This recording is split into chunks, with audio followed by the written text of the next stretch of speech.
EPA staffers were shocked to receive this email, obtained exclusively by CNN, which says, "We have been directed by the administrator to withdraw the restrictions."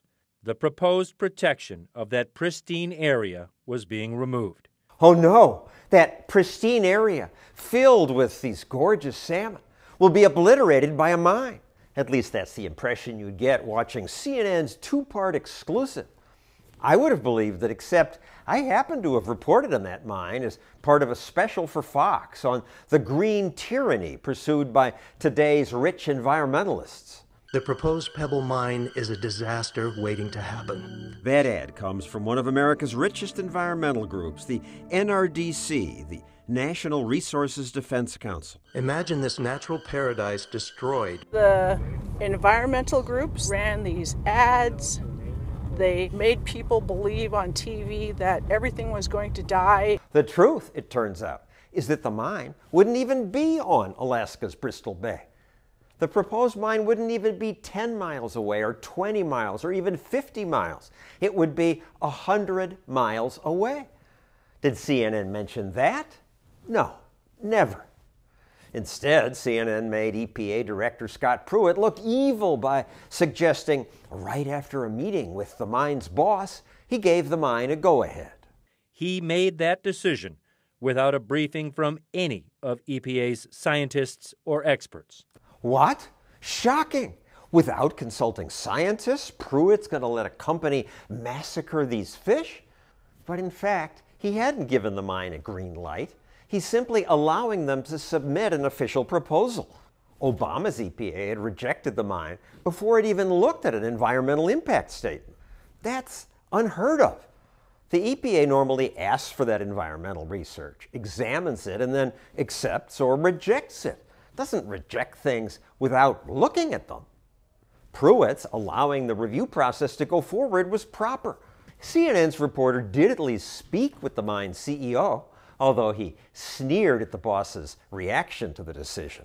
It comes with no apologies. And do you think it was not wrong that Mr. Pruitt did not even look at what the work had been done? Not a science decision. It's a process decision.